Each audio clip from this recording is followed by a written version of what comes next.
You guys, the Vampire Diaries is getting some major backlash after Nina Dobrev just exposed them for the unequal pay that she received while doing the show. We're also talking about more things that were revealed about the Vampire Diaries as a new book has been exposing things that went on behind the scenes. We're getting into everything. So, quick refresher, the Vampire Diaries premiered in 2009 and ran for 8 seasons and became a huge part of pop culture. And I don't know about you guys, but I am missing when TV shows had like 20 episodes, a bunch of seasons. Now, some of the shows that I'm watching, 6 episodes per season. It's a scam. But back in the day, Nina Dobrev played Elena Gilbert, also her doppelganger Catherine Pierce, and some other variants. Ian Somerhalder and Paul Wesley played the Salvatore brothers, Damon and Stefan, the main male leads. And these roles all carried big weight, screen time, story arcs. And I don't know about you guys, but I was seriously obsessed with this show. It was the Summer I Turned Pretty for me when I was in school. Like, if you've never seen it and you're watching The Summer I Turned Pretty, then look no further for another show because this one will suck you right in. And if you haven't watched it though and plan to, then maybe you don't want to hear what's coming because I'm about to talk about some details of the ending of the show right now. So for those of you that did watch the show, you'll know that Nina Dobrev's departure from the Vampire Diaries at the end of season 6 was nothing short of emotional.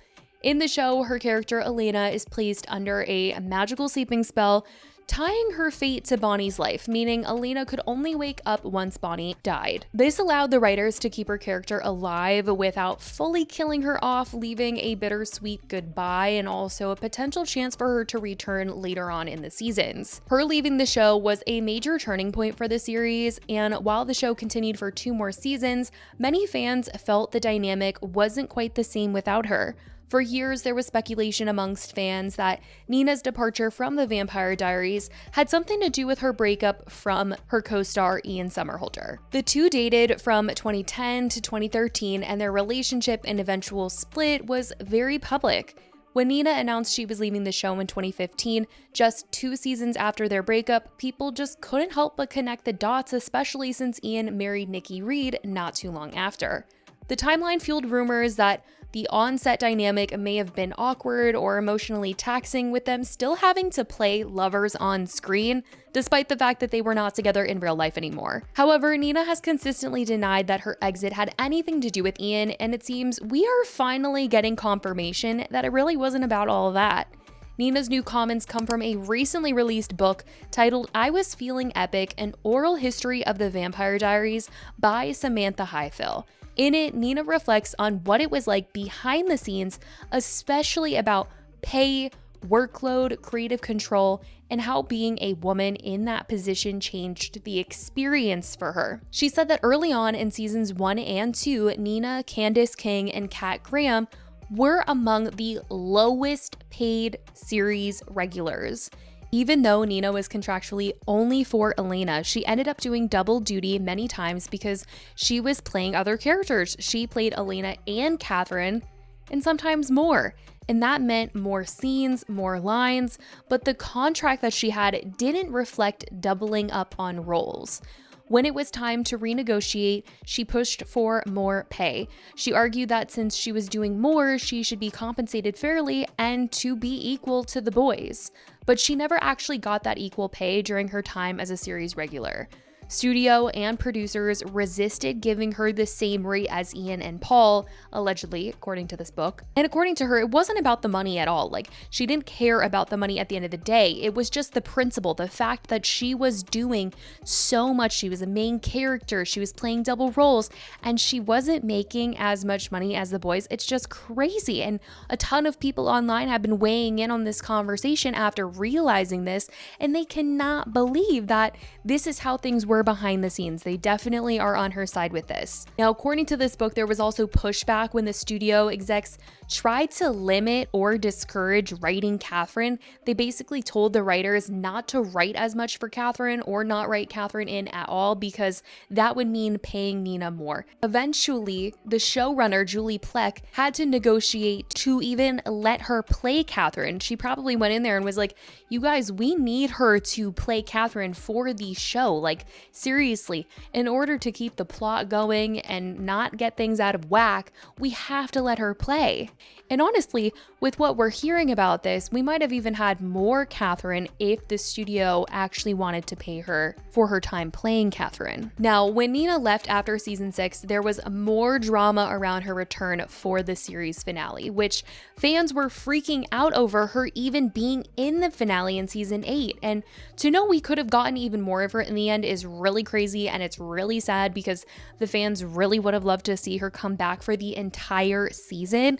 And I do think that back then, when she came back for that one episode in season 8, a lot of people were under the impression that she didn't want to do any of the other episodes. She only wanted to come back for one episode and make a quick little cameo, and that does not sound like that was the case. It sounded like she wanted to come back for the whole season, but she wanted to be paid fairly if she was going to be in the season. And because she hadn't been in the more recent seasons, they offered her less money than when she was an actual series regular. And so she declined. She was like, I'm not going to be in the season then. I'm not going to come back. I'm not going to do season 8. And Julie Plec, the showrunner, was like, you guys, you gotta let her come back for season 8, please. And they agreed to let her come back at the pay that she wanted to be paid, just for one episode though. So that was the reason why she was only in one episode, because the studio only wanted to pay her for the one episode. If she was going to do the rest, they would have paid her less. It's crazy, you guys. And fans are so upset by this. They're saying she literally played 3 to 4 parts, I think. That's crazy. She should have at least gotten paid the same, but she definitely deserved way more than anyone on the cast. Not surprised with the CW, that's why Secret Circle was canceled. Since they're so cheap, it could have been one of the best. I'm mad for her, that's crazy. Her departure ruined the show, their loss. This show would be nothing without her. Nina carried that show on her back. I don't think she deserved equal pay as them, she deserved more. That's crazy considering she was the main character. We could have gotten Stelena Endgame. Some other things revealed and talked about in this new book was Kat Graham opening up about her experience on the Vampire Diaries, saying it was shaped by racism, both in how her character Bonnie Bennett was written and in the culture behind the scenes. In the new book, she discusses how Bonnie often ended up in sacrificial roles, using her powers to save others but rarely getting storylines centered on her own growth, happiness, or relationships. Julie Plec, the showrunner, has since admitted that many of these concerns weren't properly addressed while the series was airing, and she acknowledged that the writers leaned in on colorblind writing without realizing it erased the realities of a Black actress playing such a central role. Ian Somerhalder also opened up about his experience on the show and why he stepped back from television after the Vampire Diaries, saying that the negativity from parts of the fandom played a big role in him just not wanting to be an actor anymore. While he was grateful for the show's success, he admitted that some fans, especially those invested in the Damon and Elena romance, became extremely toxic, lashing out online and creating what he called a cancer to society. He said the hostility was so strong that it left him disgusted and frustrated, shifting his view of the fandom altogether. The experience ultimately made him lose interest in pursuing more TV projects, as he didn't want to stay in an environment where the passion around a fictional story could turn so dark and damaging.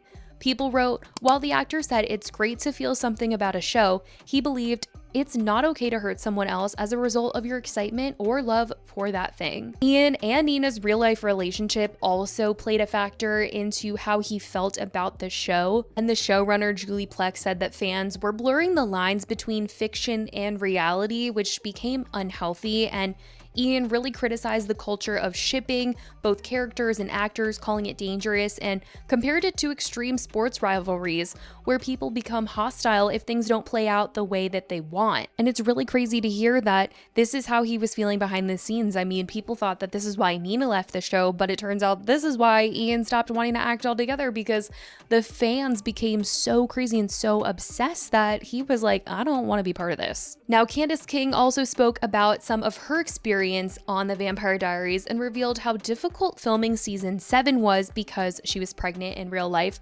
while her character Caroline was also written to give birth. Candace explained that she refused to perform the hospital birth scenes herself, fearing it could put her health at risk or trigger early labor. She asked the producers to use a stand-in or rewrite the scenes so she wouldn't be on camera giving birth. Julie Plec admitted this forced a major pivot in the storyline as they had it written for Caroline to give birth a different way. Candace described the pressure that she felt, recalling how she got the script the night before filming and said firmly, "I cannot and will not risk it." And the crew eventually ended up just using her longtime stand-in for all the medical scenes. And Candace was really grateful for the movie magic that they were able to work around this. And she noted that the reason why she was so spooked by the potential of triggering birth was because at the time, this had happened to another fellow actress. And she didn't name the actress in the book, but people have sort of figured out that they think she is talking about actress Sarah Drew from Grey's Anatomy, because when she was pregnant in real life, she filmed a scene where she was giving birth on Grey's Anatomy, and she ended up going into premature labor 10 hours after a scene where her Grey's Anatomy character gives birth, which is crazy. And certainly people can understand why Candace would not want the same thing to happen to her, of her body thinking that she's actually going into labor when it's not the right time. And it did sound like the crew wasn't happy that they didn't get all the shots that they wanted of Candace's birth scene, but at the end of the day, like, she was happy that she was just safe, and so was her baby. But we've gotten to hear a lot of the behind the scenes things recently in regards to Vampire Diaries, and I just think it's clear that even though the show ended in 2017, the stories behind the show are still sparking headlines today, between Nina fighting for equal pay, Ian opening up about the toxic fandom. It really just goes to show that there is so much that happened behind the scenes that we never knew about and that people still care about today, because people, like I said, are freaking out over the pay. But that is what they had to say about their experiences. I want to know what you guys think about all of this. Let me know your thoughts in the comments. I love you guys so much, and I will talk to you in the next video. Bye, guys.